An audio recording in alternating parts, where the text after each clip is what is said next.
If you've clicked on this video, there's a good chance that you like aquariums and you like fish. But as you have your aquariums for a bit longer, you might find that you also like to keep plants. And I've got a confession, I've become a bit of a plant addict. And as much as I like to have the fish, I also love to have the plants. And the plants are pretty much as important to me as the fish are in the aquarium. Now, for me to have my aquarium in my home, I need to make sure the water is kept clear and clean, and that this tank looks very presentable, which is what a display aquarium should be all about. Clear water, happy fish, and happy plants. But as time goes by, you will find that things happen and fish breed, and you end up with far too many fish, and you got to make trips to the store to get those numbers down. But in my case, I've also got lots of breeding plants, and the breeding plants have caused a bit of an issue for me for what I can do with all the plants that I've got growing. So I've been buying some Seachem's dinitrate as a medium, not just for my filter, but also for this plant basket, where I'm growing some extra plants in this tank, up out of the way, to see if I can store some a bit more neat and tidy. And I tell you what, these have really done well. This planter basket is fully submerged in the water, but it's up very close to the light. And just see how thick and how dense these plants have been growing. This is just fantastic, but I've still got lots of plants in the tank as well. I've got some other plants in this basket which are pretty expensive and hard to find. This Bucephalandra, and they're starting to come along, but the bulk of this basket is filled up with lots and lots of Java Fern Windelov, the crested variety.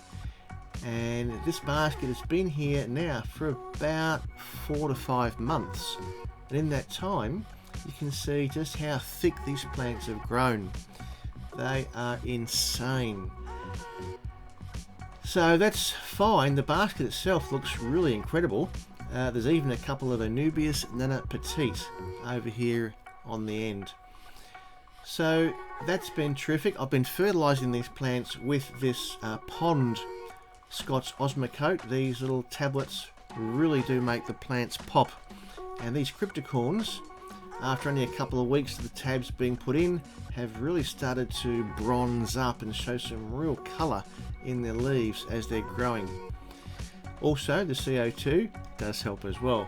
That really turbocharges the plants and gets them growing out of the tank. I have had some comments that the Scots Osmocote can cause foaming or frothing on the surface of the water, but in this tank I've been using it for about 6 years now, and the water is crystal clear. I don't get any foaming or bubbles on the top of this tank at all. The water is very clear and very clean, and the plants are growing like crazy. But my problem is where to put all these plants. So I'm selling some, and as I do sell them, I always go in my tank, I pull the plants apart to find the biggest ones to sell. That makes a mess, and obviously that's not so good in my dining room when I leave the tank in a mess like this. But it is a happy mess. The fish are very happy, healthy, the water's clear, but again, way too many plants.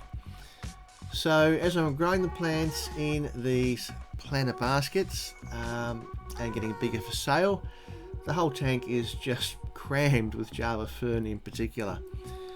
So in my dining room, not ideal. I'll have to make sure I get rid of some of these plants as soon as I possibly can.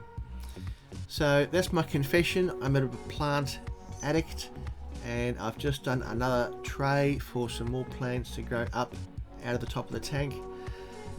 And wish me luck selling some of these plants. And if you're interested, check out my eBay link and see if you'd like to get some yourself.